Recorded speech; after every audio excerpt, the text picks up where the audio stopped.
Anna. Hi, how you doing? I'm doing well. I should tell people I'm Ann Althouse, out here at the University of Wisconsin Law School. And I'm from the blog Althouse. And I am Anna Marie Cox, and I'm currently at the Hilton in Midtown, New York, traveling with the McCain campaign. I like to know where people are. So you're in New York. You're traveling with the McCain campaign. What's that like? Are you getting tons of access? McCain-style so much access. Really? No, not really. I think that what I can claim as a little bit of access is when I got on the plane the other day, McCain said hi to me. Wow. How does he look? How does he look close up? Seriously, he looks fine. Lately, he's actually been more energized than usual. I think my suspicion is that when he had sort of the conflict with that crowd in Minneapolis or Lakeview, I think that really energized him. I think that going on the offense against his own voters and supporters in this weird way, made him more energetic.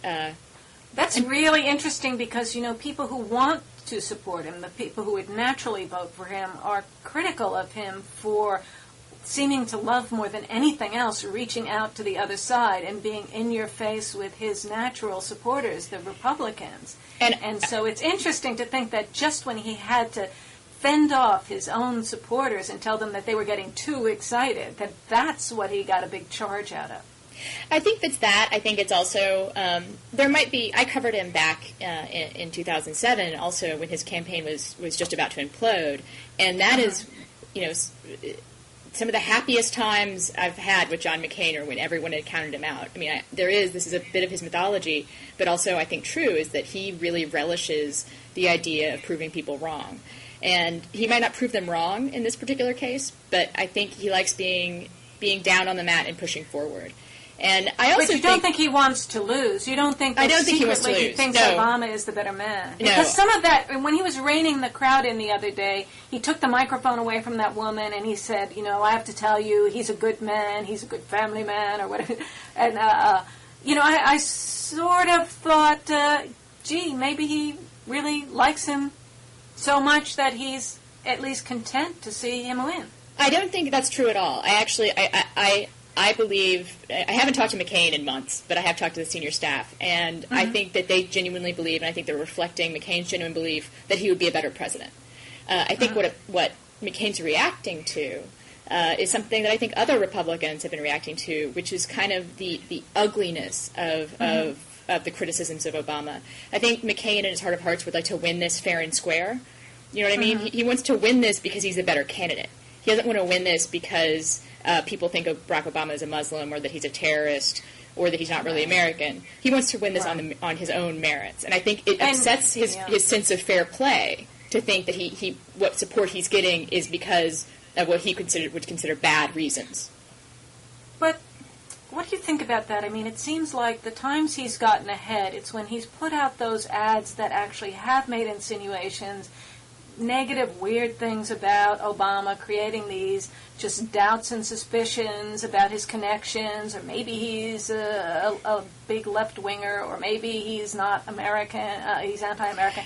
All of those things made the most progress, and it seems like he's coming back to the honor position because it hasn't been working lately. Well, I was going to say... He's really into doing what works, and the whole honor character thing is just a strategy, something that ought to work. Or is he just so afraid at this point that he's going to lose that he wants to at least salvage his honor so that he doesn't come out of all of this looking awful when Obama wins? This is basically my conjecture, I should say. Clearly, that again, I haven't talked to him in months. I do have conversations with his staffers, but I'm not going to assume that they're telling me their heart what's true in their heart of hearts. I think that McCain thinks he'd be a better president, and that there is no small amount of distaste for the arrogance of Obama, what they see as his arrogance. And I would say that what's worked for them is not the direct or not the insinuations of Obama being a terrorist or being un-American. I believe it's been his attacks on Obama's arrogance. That's what the celebrity ad was about, and the Messiah ad were about. I think were about his arrogance more than an entitlement, more than about racism. Although you can read that into it. That was back in the golden age of August, when he took the celebrity ad, and that was sort of cheerful and cute, and he was coming from behind it and making up some ground. But then but in the last month or so, he's been losing ground, and resorting to this terrorist meme, and that you can't say the same thing about that. Right, and also I think that hasn't worked for them, and I think that they recognize that to the extent that it does work, they don't. That's not how McCain wants to win. Except if it had worked, he would have been happy to win that way, wouldn't he? How can you say when it doesn't work, actually, we didn't want to win that way? Well, it wasn't winning. I suppose. Although it might still win.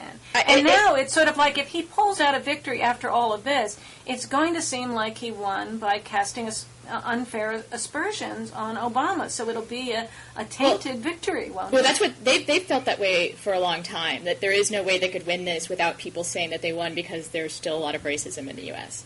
I mean, they look at the election going into it as pretty much a lose-lose-lose situation.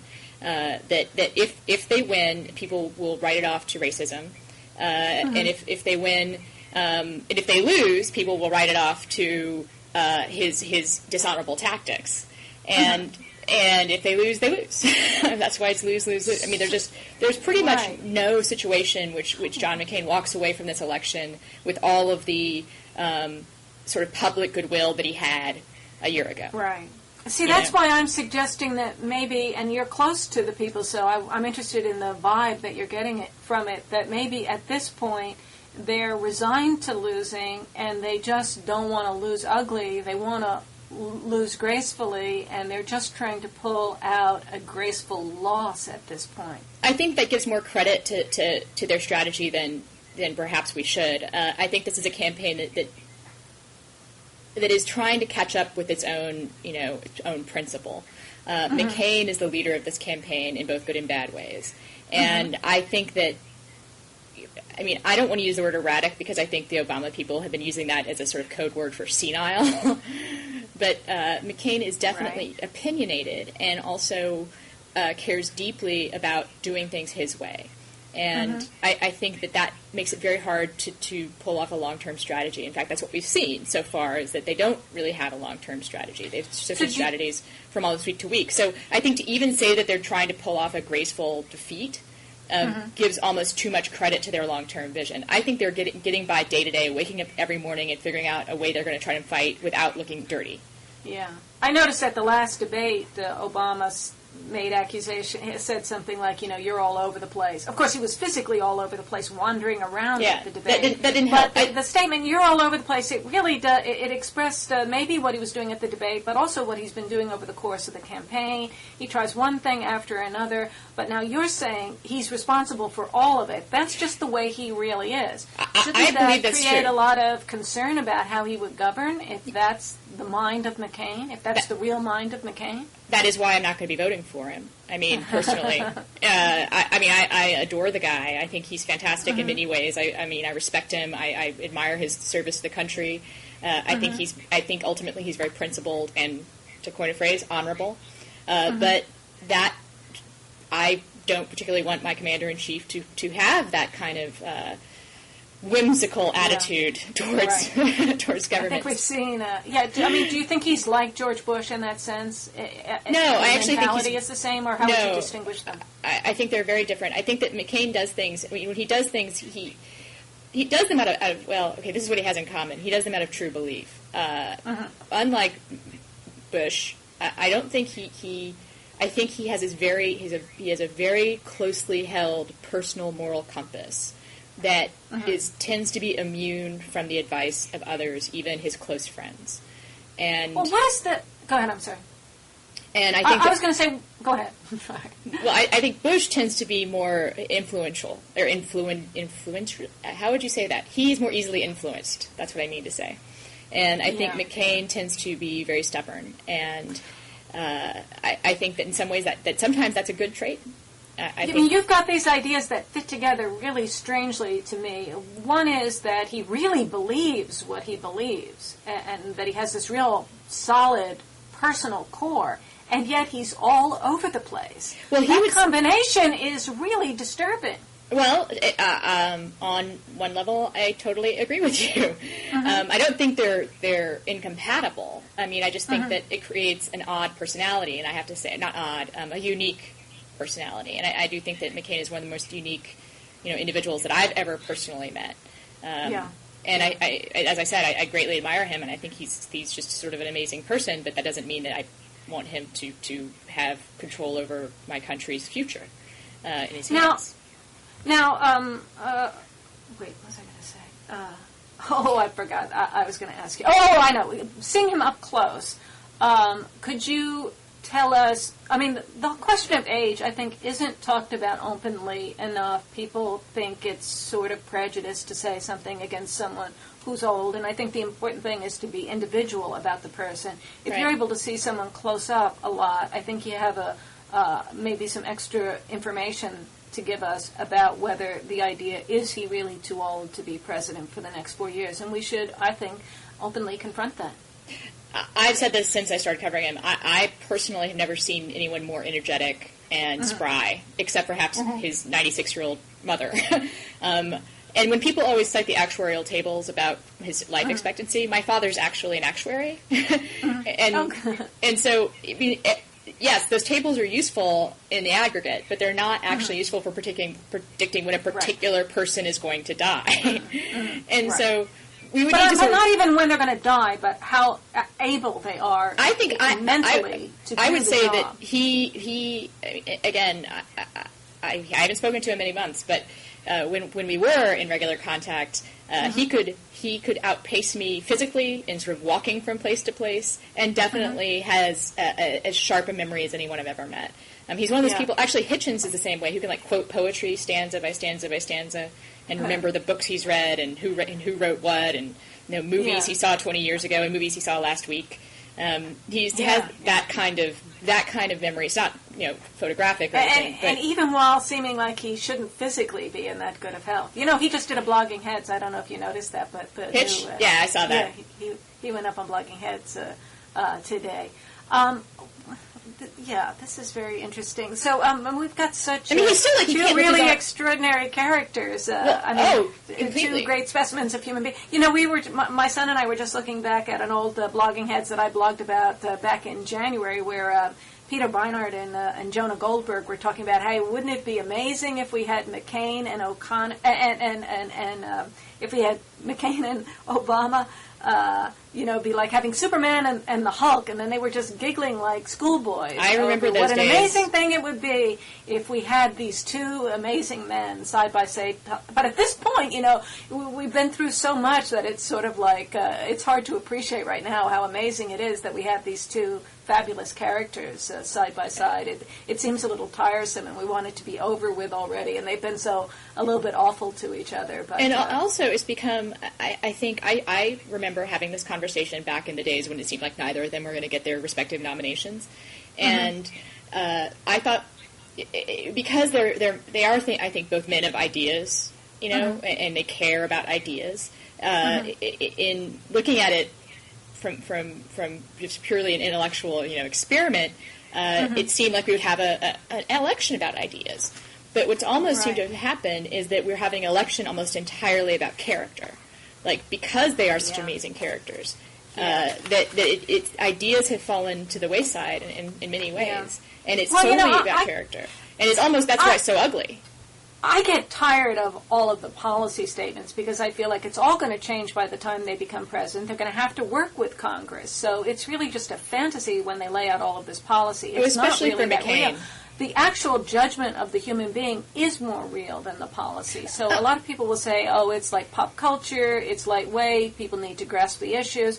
But I actually think that the judgment of character counts for a lot, and that people have a lot of intuitive skill in judging character. I think. I think character matters, definitely. I just feel like it's one of the reasons why things have gotten so ugly, is that when you talk about character, it's very difficult to have a debate without going negative on character.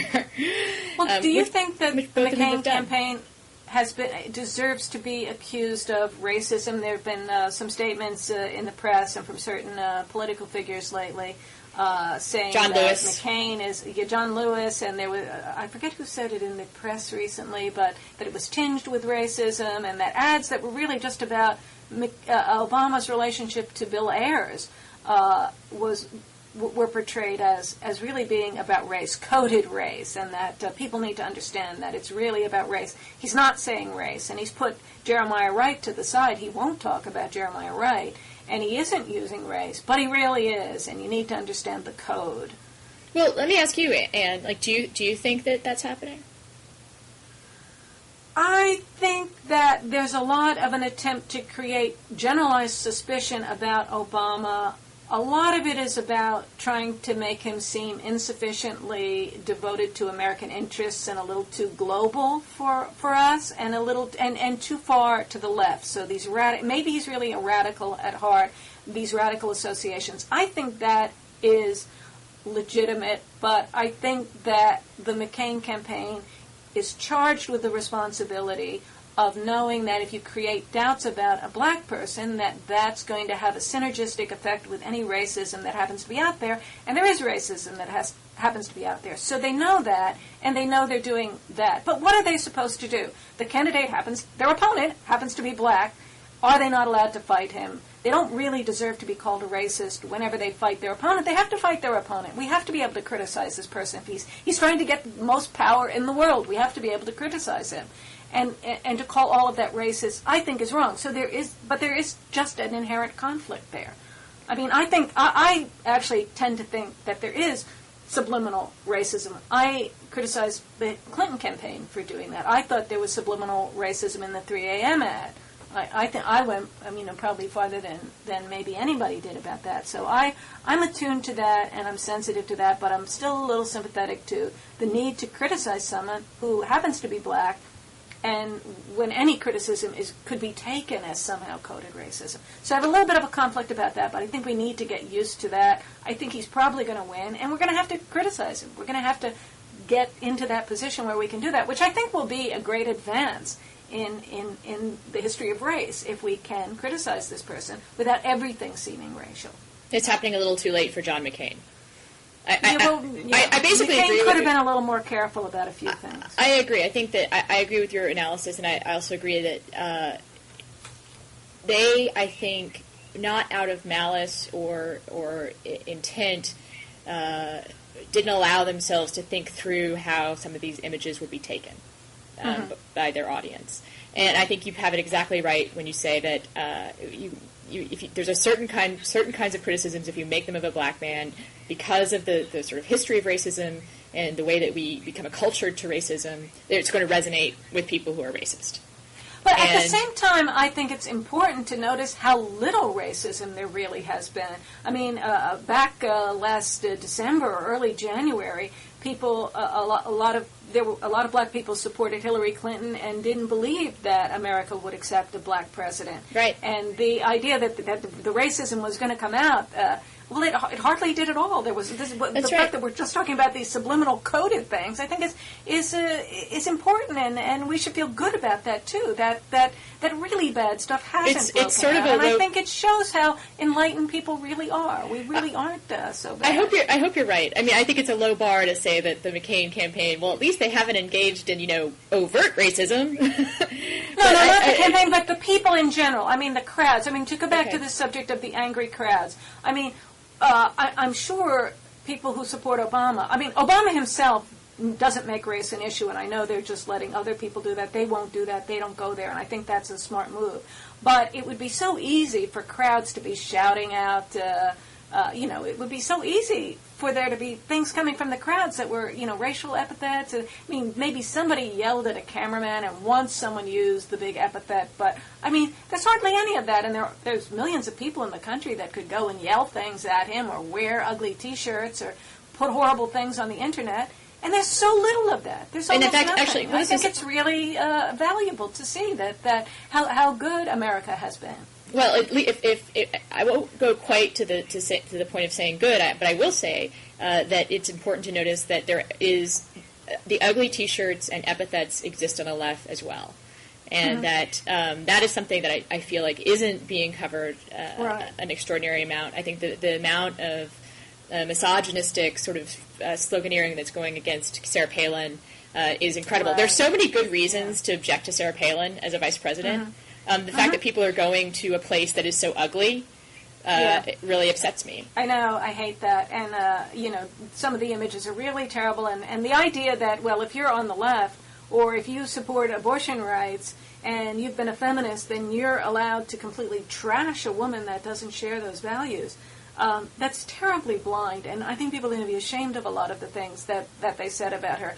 Personally, I mean, I support abortion rights, and I'm probably going to vote for Obama, but I was glad to see Sarah Palin come onto the stage, and I think it contributes a lot to feminism to have her in the game, representing a different image for women, giving people on the right something feminine to feel good about. And I think that's a good thing. I think it's good for the country. And just because you want her to lose doesn't mean that you shouldn't value having a woman representing the other side. And also, I mean, I guess to some degree, we're seeing a similar phenomenon with Obama and Palin in the sense that it's easy to take attacks against them and skew them a little bit and become racist or become sexist. But I think with both of them, there are responsible. Maybe this is one where we're going to both give America a big pat on the back. That there are good reasons not to vote for both of them. And that is what most of the conversation has been. Has been about what are the substantive reasons to object to either an Obama presidency or a Sarah Palin vice presidency. And it's funny because as emotional and again ugly as this has gotten, I mean, it is also amazing that we're having all these important conversations. That we aren't having a swift boat conversation. We aren't having a conversation about who do you want to have a beer with. Sort of the way that elections have been trivialized in the recent past. Yeah. I believe people are very aware of just how dramatic the situation is, and what the weight of history sort of that lies in the balance here. I think it's a little weird how we've had this just wave of new facts coming at us with the financial crisis, and and the candidates have both reacted in the sort of strange way of not saying that much, not doing that much. It's almost as if they have a secret agreement that they aren't going to do much with this issue, that they're just going to let that wave crash over there, over Bush, out in the world, and not be part of the debate. They're doing so little with it. I think that's what maybe they hope is they're going to afraid happen. of saying the wrong thing, or the events getting out ahead of them, or they don't want to actually hurt the markets by saying the wrong thing and making people predict what will happen in the future. But I think it's very odd that this intensely dramatic thing is going on in the world, and the candidates are kind of off to the side and hardly saying anything about it. I agree that it is. I'm not hearing anything from either candidate that restores my hope, or makes me think that one of them has an especially clear plan. Now, part of that has to do with the fact that I don't really understand what's happening. I mean, I understand it a little bit, I think, and I think I may even go so far as to say that I understand it maybe a little bit more than some people, because, I went to fancy schools and stuff. But, but I mean, this is something I mentioned, like, my father's a mathematician. In addition to being an actuary, his PhD is in mathematics. And this is something he's talked about for a long time. It's something of a personal pet peeve of his, is the innumeracy of the American public, which is the mathematical version of illiteracy. And that if you look at what's happened with these subprime loans and ARMs, that's exactly the problem, is that people, I think, literally did not do the math to figure out what the real cost of their actions would be. And now... Go ahead. I was going to say, and now we're in a situation where we can't even really understand what happened. I mean, I think subprime loans got sort of cut into different, tranches, which then became things that were actually more valuable as stock, they were traded as something that weren't subprime, and then everyone invested in those, and then they turned out to be subprime after all. That's sort of my general understanding of what happened. But maybe how do you make it better?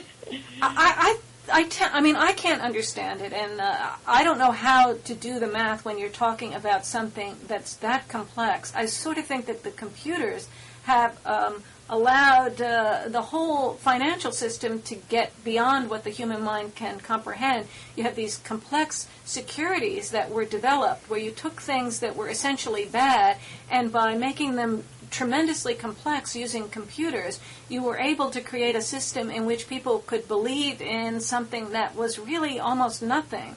But it was impossible to see the nothingness because it had been all calculated through machines and complex securities. Right. So was there really any way that anybody could do the math, even if we were willing to try? Well, there were people that didn't buy into these subprime derivatives. So, yes. I mean, I think there must have been some way for some people to see through this. But I think it also is just a simple story of greed on the part of the creditors, not the debtors, which is that these people were not making these loans out of the goodness of their heart as much as the Republican Party would like to portray this. I think greed is blamed too much. I think when you have people trading in a market, people are trying to make the best profit they can for themselves. So the fact that they're greedy is kind of irrelevant. The market should be regulated so that things that whatever is causing these problems is identified and made illegal so that we don't get into these troubles. It should be assumed that people are playing in the market and trying to get the most profit that they can. There's nothing wrong with that. No, there's nothing wrong with that. The solution with isn't to say people shouldn't be so greedy, shouldn't be so bad. That's not the argument I'm making. The argument I'm making is that people who were making these subprime loans knew that these were bad loans. Mm-hmm. But they also knew the market had not caught up with them yet. Mm-hmm. They knew they could package them into these elaborate securities and then sell them, and then they wouldn't be stuck with them. They could pass them on. Exactly. I feel like that's irresponsible. I feel like that was irresponsible on part of the people who were making those loans. Well, it was irresponsible to buy them when they weren't any good. Who were those people who were making the purchases? It shouldn't have been possible to sell them if they were that bad. The fact that they could sell them, that explains why they sold them. But why were they bought if they were no good? That's what I don't understand. And my assumption is that it got so complex that people lost track of the way in which it wasn't good, and but I'm not purporting to know the solution. Okay, so here I put a plug in for some friends of mine who have done a very good radio show about this, which is This American Life, did a show called The Giant Pool of Money. And to the extent that I feel like I understand it, understand what's going on, it is a lot due to that show. So you people out there in Blogland, highly recommend it. It's a free download off their website. And it explains sort of this slicing and dicing that you're talking about, the way you take a subprime mortgage, and if you put it with a pool of other subprime mortgages, and then you put it in a food processor, and then take it out, and you can resell it as much better investments. And that's not inherently bad. I mean, that's similar to what's done with insurance. You package things into a group, and then even if there is bad, the whole becomes good, unless it isn't. Right. Your father, the actuary, should come on Blogging Heads and explain all this to us. He should, and I guess he would point out that the difference is, I have talked about this with him, the difference is that with these subprime loans, the history of subprime mortgages is very different than the history of mortgages as a whole. People were not there's not a history of subprime mortgages to show how good they would be going forward. They were treated like regular mortgages, which are historically very secure investments. Well, I mean, people knew what they were buying. They should have factored in the uncertainty. Yes, well, if only you and I ran the marketplace, then I'm sure everything would be fine now. Anyway, enough of that, because I don't know what I'm talking about. So let's talk about Obama saying that he thought women should register for the draft. Obviously, we don't have the draft, but we have the system in which young men have to register for the draft. Obama was saying I think it was yesterday, that he thought women should have to register for the draft. What do you think of that? Well, I don't have a problem with that. I feel like it would be... He also said he's still against the draft, so, I have to sort of... This is admittedly an entirely symbolic thing to do. And so on that level, it's hard for me to argue against it. If you told me, all right, I want you to register for the draft, but I'm never going to draft you, well, if I believe you, then how can I protest? Now the question then comes down to: do you believe that there's never going to be a draft instated? And the second thing is, what effect would enrolling women in selective service have on the political ramifications of a draft if it were declared? And I think the political. Go ahead. I'm sorry. I was going to say, obviously, it would excite people, I think, much more greatly. I think if if you had this, it was supposed to be symbolic registration of women for selective service, and then, in 10 years there was an actual draft, because women would be involved, let's assume things haven't changed that much, in gender politics. People would be, I think, more upset, even more upset than they would be with the institution of a draft just for men. Well, I think that the threats of a draft are used to create anti-war sentiment. And if women were susceptible to the draft, it would magnify anti-war sentiment. So I think that it's really a proposal. It's not just symbolic. You could say, oh, it's just gender equality. I don't think it's just symbolic. I think it creates political antagonism to military interventions, which you might say is a good thing. And I think that Obama's proposal suggests that he skews that way. He skews against military intervention, which we have reason to think otherwise. I'm also concerned about the interaction with things that he said about wanting national service for young people and so on. That rubs me the wrong way.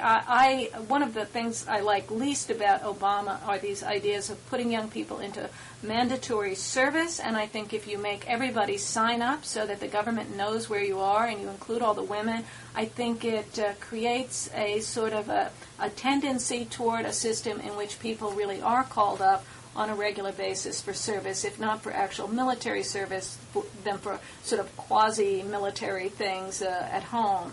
And you know how Michelle Obama often says things like, oh, Barack is not going to let you go back to your normal lives.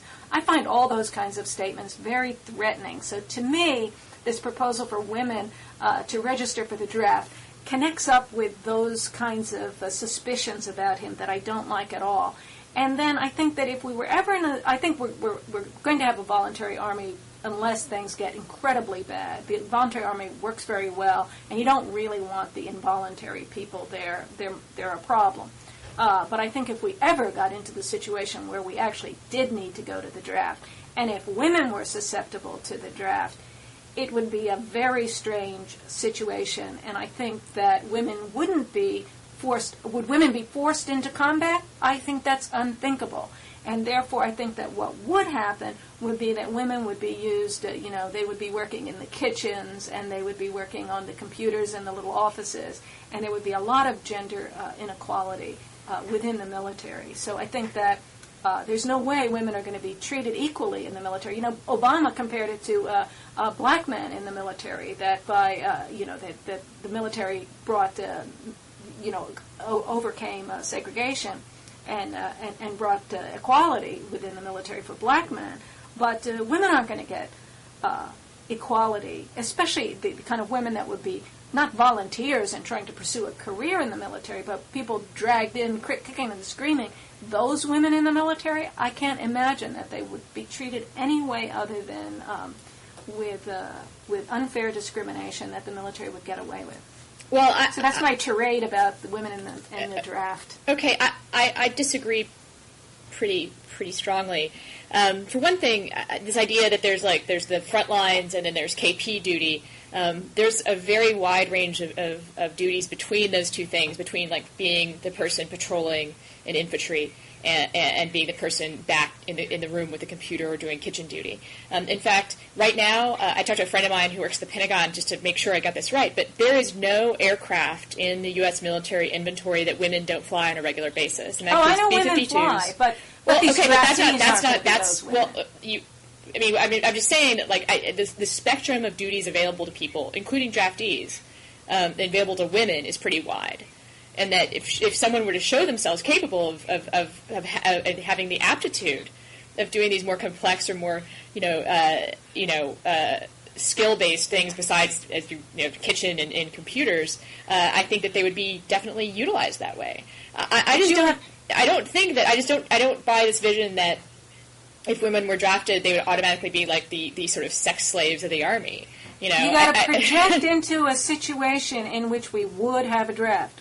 In the current situation, we don't have a draft, and we don't want a draft, so we would only have a draft in a very different situation where a lot of men were dying and needed to be replaced. Why don't we go back? Also, that in combat, the ratio of support to combat troop is about 8 to 1. So even if I don't think you're right, women would not be put women right now. Women are not allowed in the infantry or special forces. I think it's every other branch, every other kind of type of service women do, and so I think you're talking about the current situation where we don't need a draft. If we needed a draft, the situation would be very different. We would be in a situation where a lot of people were dying. Well, why don't we just stick to what Obama proposed then? I mean, in this, you're using this to argue against what Obama proposed on the basis that what again? What does it say about Obama? I mean, let's just bring it down to what he proposed. He thinks women should register for selective service. You disagree? Yes. He thinks that the registration for the draft should be extended to women, even though he said probably not for combat. I mean, I think he knows that people wouldn't. Well, first of all, if that many people were dying, you really wouldn't want the women to die because you would need to replace the population, and you need the women to do that, frankly. There really are some gender differences. But also, I don't think the culture is prepared, or is any time in the future likely to be prepared for sending women out to the front lines to be, But women are effectively in the front lines now. I mean, I think, there are two women... Again, this is not the war that would require... But it's not the war that we're requiring, and they're already in the front lines. You're saying that we're not even fighting the war, the apocalyptic war that you're proposing, and we already have women in the front lines. We have women who are doing some combat things, not all of them. They're not at all. No, but the two women, the same things. But they're also not. They're also volunteers. They're not women, just like any woman in any city in America, forced to go into the military and then put on the battlefield. I don't think Americans would tolerate that. So I don't think that would really happen. But why is Obama? The whole thing about why is Obama proposing it? What does it mean for the Obama campaign? I do think that he's trying to use it just as a gender equality marker, probably. But I worry about actually putting it into play. I sort of appreciate the sentiment. I think it's not really deeply thought out. It makes me concerned a little about him that he doesn't think that deeply about the consequences of his nice ideas. But I think it's sort of just a political gesture of his. But I don't like the actual gesture if it were to be put into place, and I don't think it would be good for women. Well, I've seen aliens and Starship Troopers too many times, I guess, because I like the idea of women in the Marines kicking ass. But we can move on. I do too. But that's not, those aren't drafted women. You're talking about volunteers. You're talking about the kind of women who volunteer. Right. Although I have to say that I'd like to see more women. I mean, my dad always wanted me to go into the military, but and maybe if I'd had the image of Ripley, Sigourney Weaver in front of me earlier, I would have. But we have to. Go ahead. I was going to say we should move on. I was just going to say, I just want to add, my parents met in the Army. My mother volunteered in World War II, and I exist because of a woman volunteering for them. So I'm all for women volunteering and pursuing those careers, but I think it would not work out well to force women into the military. And I think that forcing people in the military in general is problematic, so we can agree on that. Right, and it's usually the Democrats who are threatening to bring back the draft, and I think the volunteer army is very well established, and fears about the draft are used to be anti-military intervention. But anyway, next subject, enough of that. We move on. The next subject is, let's talk about the Supreme Court. The Supreme, we just had the new session of the Supreme Court starting, so close to the election, but it seems incredibly low profile. We're hearing almost nothing about the new cases, the oral arguments. It's barely in the news at all. And the candidates don't really talk about it. It's a very small issue, and yet it seems like it should be a very important issue because of the potential for vacancies on the court and how much it would change the balance of the court if the people who are most likely to leave the court were to leave the court. Well, you tell me, because you obviously follow this more closely than I do. What are the decisions that you're most intrigued by or most interested in, or you think will have the most impact? I don't think they're big blockbuster cases that people are very excited about. There are a few things about preemption. I'm not all charged up about anything in the coming term. But I think that, it may be that the court itself is trying to be low profile. Obviously, the court picks its own cases, and it can pick cases that draw a spotlight on the court, or it can pick cases that are more technical and low-key and avoid the spotlight. Do you think that's something? It may be that they know it's an election year and they don't want the attention on themselves. But in any case, the other issue is just the candidates are failing to talk about it, and people aren't making it enough of an issue. Well, I think that there's sort of I think that the partisans on each side sort of already, you can just say Supreme Court to someone. If they're a Democrat, they will then be like, well, of course I must vote for Obama. And if they're a Republican, they say, of course I must vote for McCain. Like at this point, it seems like just bringing up the Supreme Court in the possible vacancies just is such a, people have such ingrained assumptions about what the two candidates will do that it doesn't need it doesn't seem like it needs a lot of discussion. They've both been very clear about what kind of... People have a cartoon picture of what it is, and it's sort of like But I think one thing people are missing is that the court has been in a balance for the last 20 years or so, and the balance is likely to become undone if McCain gets the appointments that are likely to come up. So I think that Obama has an issue that he's not using, which is that, because I think part of it is this sensitivity about age and death. No one wants to say, oh, well, Justice Stevens, he's very old, and Justice Ginsburg. So you don't really want to say, look, the vacancies that are likely to occur are on the liberal side of the court. So that's sort of awkward to say. Well, I think everyone, I think people realize that, it's awkward for Obama to say that. What? I mean, people who are voting, people for whom the court is an issue realize what the actuarial tables, as we were saying, look like. Yeah. I don't think Obama is using the issue enough that there's not enough talk about how used we've become to the balance on the court with 3 or 4 conservatives and 4 liberals, and then 1 or 2 swing votes, and that's produced a kind of maybe mediocre and compromised kind of law, but it's centrist and moderate, and we're so used to it that we don't really know what it would be like to lose that. And I think that if conservatives were appointed in place of 1 or 2 liberals, it would dramatically change the court, and I don't think people have a sense of what that would really be like. I think that's an important issue for Obama, but I also think, and it's hard and McCain can't say this, I know he can't, I think it's also true. I mean, it's my prediction that McCain wouldn't appoint extremely conservative people, and that he would appoint the kind of centrists who've in the middle of the court, because, number one, he'd have to work with the Democratic Congress, with the Senate, to get them nominated, and number two, I don't think it really is in the Republicans' interest to swing the court way to the right. I think there are a lot of kind of base conservatives in the base out there who would like to see a totally conservative court, but I don't think it would be in the political interest of the Republicans for that to happen. For example, to get Roe v. Wade overturned and the like. I think that's probably true. I think I was just thinking, I was sort of amusing myself with the idea of John Paul Stevens sort of coming out and saying, hey, everyone, I'm going to die soon. So he could sort of like take that off the table as being an uncomfortable topic. I'm actually a huge Stevens fan. He's a fellow alumnus of my university. So, and for now, my favorite justice. Debate tomorrow night. Yeah, debate tomorrow night. It's our last issue. We're rolling through our issues quickly. Can anything happen tomorrow night, or are we just sick of debate? There've been so many debates that the idea that we finally come to the last one, I feel a little wistful about it, but also kind of glad to get beyond it. Yeah, the thing is, we've already had the worst debate of all time, which was the one last week, I think. So.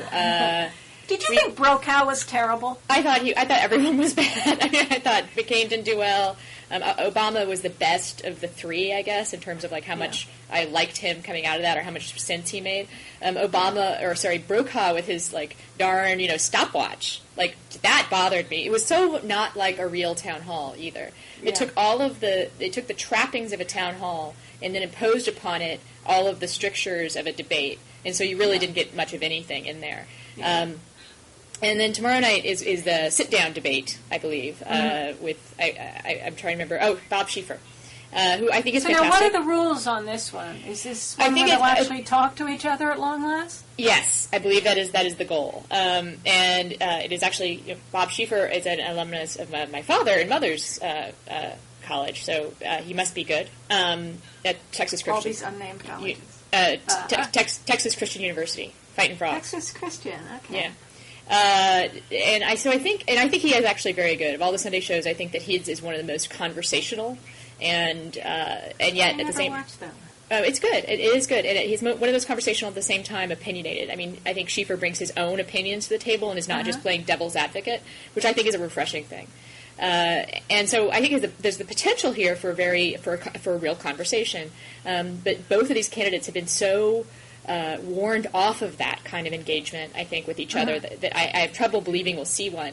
And as for there being a possibility of any kind of, as they say, game changer, I think that only happens if, McCain again gets up and starts wandering around the stage. That would be inappropriate. Acts like a confused old man. Yeah, I think that Obama, since Obama's ahead, it's in his interest to just run out the clock. Yeah, right. Definitely. So he's just going to act solid and actually be kind of boring, so that people will not even want to watch it. I mean, he doesn't really have to do anything. But what can McCain do? If McCain tries to shake things up, it'll probably just fall flat because Obama knows he just needs to run out the clock and be sort of solid. And he needs to build up confidence that he's not some wild-eyed radical, and and so all he has to do is be that sort of boring professorial type that at one point it seemed like, oh, he can't do that, that can't really work, that's going to be too boring. But at this point where he's just trying to get to the end, I think that would be a pretty good strategy. He just needs to bore us and be stodgy, and he doesn't need to be the exciting one, the Messiah, anymore. He can just be the ordinary, reasonably intelligent, well-meaning person. Yeah, and also I have to say that, again, he benefits from being boring these days. And his energy has always been very different from the energy that McCain generates. His energy has always been, to use the Marshall McLuhan sort of terms, like he is cool, whereas McCain is hot. His energy is very low-key. He doesn't excite crowds so much as sort of make them swoon, if I can make that slight distinction. Whereas McCain really feeds off of interacting with an audience. And I noticed particularly this last debate when he would make some of the jokes that I've heard 1,000 million times, and the audience didn't react at all. And I think that really threw him off, because even his old... It was so artificial. Yeah. It's like he was acting the part of the guy he is when he's out by himself with the crowd. And it felt kind of weird and awkward. But I also think that had to do with what the crowd's expecting, and also, I mean, in both these debates, the crowd has been told, like, not to applaud or cheer or laugh, and so I think that really hurts McCain. He couldn't feed off any energy. The funny thing with Obama was that I always thought he was phlegmatic, that he was sort of a quiet, nerdy guy who was very stable, and the funny thing was that he was I think looking back now, it's sort of like, how did he ever do that thing back during the primaries when everyone thought he was like some sort of a god? Rock star, I believe, was the word that we used. Rock star or messiah, those kinds of words. I mean, he just doesn't seem to fit that role at all. He seems like a rather boring person. I don't know if he seems boring, but he definitely seems like he's already done with the race. He is running out the clock. It's just to his advantage to look as though he's already won, basically, without being too presumptuous. But I think that's definitely his strategy right now, and I am sure that it annoys McCain to no end. Well, do you think there's anything McCain... give some advice to me. I know you're not supporting McCain, but if you could try to help McCain, if there's something he can do tomorrow night, what could he do? I think if he could say something directly to Obama that would draw out this idea of arrogance or presumption and highlight it in a very direct way, like a sort of, I mean, I have to fall back on some cliches here, but akin to the "oh, there you go again" with Reagan. If he could catch Obama out in a moment of seeming above it all, of seeming arrogant, of seeming like a snob. Oh, yeah. Like he used to do back during the debates with Hillary. He was taller than her, and he used to look down on her in a way that looked right. When he said, like, "You're nice enough, Hillary." And when he said, "You're nice enough." Yeah. I think if McCain has if he says something like that to McCain, and McCain has a quick enough answer, a good response. But that's not something McCain can do. You're saying if Obama makes a mistake, and then McCain capitalizes it. Yeah, that's kind of it. Or there's a way that if he could find an example and bring up conversationally an example of Obama doing something that is perceived as arrogant, I think that would also work. Yeah. And I don't think that's going to happen. I don't think it's going to happen either. But you asked me for my advice, so I'm gonna. So it seems like the advice is, there's really nothing McCain can do. Maybe the advice should be think about your legacy, think about how you want people to remember you, and be that guy. And if you lose, you lose, but don't sacrifice that. Or am I being devious and suggesting that McCain? Well, that's your advice to him. I think that I understand, I think, how his campaign feels when they get advice like that. And it's not a good feeling. So I will personally... I will personally deliver that message for you, but I think there's a lot of people who agree with you that that's the right thing to do. It might work, though. I mean, if that's what he did, if he were completely graceful and behaved as he would want to be remembered, assuming he lost, maybe somehow he would inspire love, and people would I think bond with him. Perhaps. And remember the old feeling. Perhaps. I think that old feeling is never going to be as strong as the new feeling that people have for Barack. So they're doing what they can. It's the fourth quarter and it's not pretty, but it isn't over yet. Well, I think they're both good men, and I think we're lucky we have people that good, willing to do the horrible job of being president. I agree, and I do hope that is something that everyone takes out of this election. Yeah, and I hope for all of the talk about racism or calling people terrorism or the angry mob where somebody yelled kill him, that we can step back and look and see, how good as a whole people actually have been and how much respect there really has been for the most part. I think you're right. I think that it's hard to see that right now. But, I do hope that's what happens. Well, I'm already getting distance on it. I'm prepared for for next month. It will go on. Other things will happen. I'm actually looking forward to next month. Someone asked me the first thing I'm going to do, and my husband and I bought a bed. Are you planning to go to bed with your husband? I'm planning to go to bed with my husband, but also planning to get the bed delivered. I've been so busy, I have not been home to be there for the bed to be delivered. So that's my post-election plan, is sleep. Yeah. Well, I plan to start blogging about 2012. That's what I'm going to do. You will have that all to yourself, at least. You'll have that apart from me. No, I won't. Everybody will be blogging about 2012. This time next month, it'll be all 2012. Oh. It's the endless campaign. Okay, well, I need to get to my dinner. Okay. So, blogging heads, you can cut that out. Don't make it look like I'm lazy. No. I think that's very nice. The idea that you want to go to bed with your husband, you want to go out to dinner, the idea that we actually have a life, we're not always here on the internet. I think it's good for people to know that. I think it is too. Politics. It's not all politics. Sometimes it is bed and food, which are my two other favorite things. Yeah, those things are good. So, all right. So everybody, go to bed, eat something, have a drink, live the real life, and don't forget to vote. Watch the debate, whatever. Right. Okay, I think we're done. Okay. Right. Thank you so much, Anne. Okay, thank you. Bye-bye.